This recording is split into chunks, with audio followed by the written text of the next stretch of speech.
Hi, this is Jeff from digitalpapercuts.com, and I'm here with Gwendolyn Oxenham, one of the filmmakers of the soccer project. Although I don't think that's what you're calling the progress. That's right, but the film has a different name, doesn't it? Right.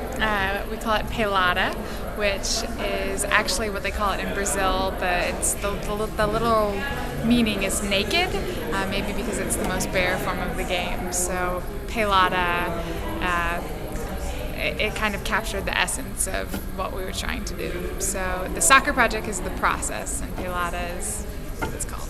Okay, great. So we just saw I guess the first public showing of a rough cut here at Duke tonight. Work in progress. Work in progress. So tell me about the soccer project.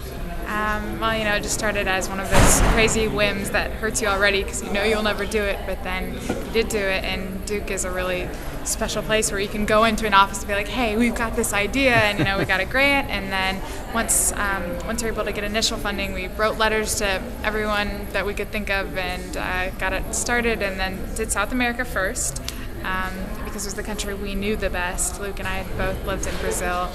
He obviously knows more Portuguese than I do, and then once we had South America, we were able to make a little demo and get the funding to go to Africa and Europe, and then just kind of went from there. So you went to 25 countries, is that right? I think the technical number might be 24. We need to decide if US counts as... Oh, okay. So, yeah.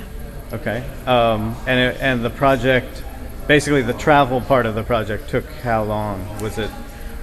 We traveled off and on for 3 years. So Wow. we'd go to a continent, run out of money, come home, go to another continent, run out of money, and start the fundraising process again. But go research and find leads and find places that people who would take us in, because obviously it's expensive and we couldn't stay in hotels or anything like that. So. What were some of your favorite places, or is there a favorite place or that you went to? I don't know if I have a favorite place. I mean, there's certainly. It's so hard to say one is more memorable than the other because they were so different. And Kenya is probably the one that will last with me the longest. So I guess I do have a favorite, Kenya.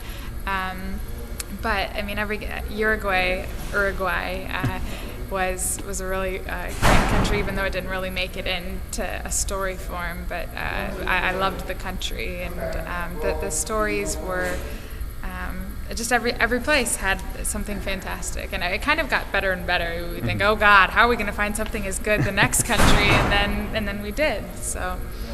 Well, one of the things that I noticed in the film is how you really connected with the people, and the people really connected with you. I mean, I see this as a story about really connecting the world through soccer.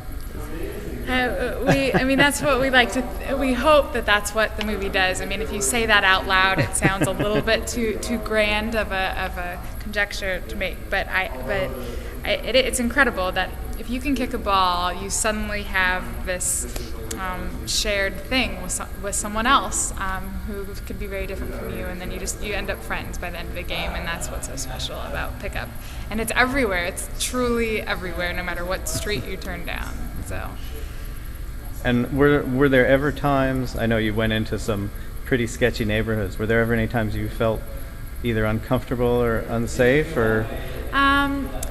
When I was lying to the Iranian government, I felt a little bit like I was maybe making questionable decisions. But and then in Brazil, a lot of times we had friends who lived in the ghettos, so you felt fine then. But in Argentina, we didn't have any friends, and so just kind of traipsing into a neighborhood we know nothing about with our video cameras made you a little bit nervous.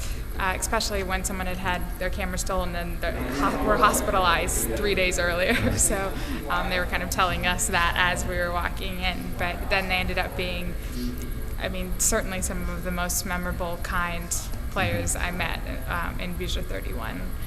Who they invite you into their home, right. And you drink Fanta, and they give you anything they can find in their home. They want you to have it, and they were wonderful. Well, great. Thank you very much, Gwen.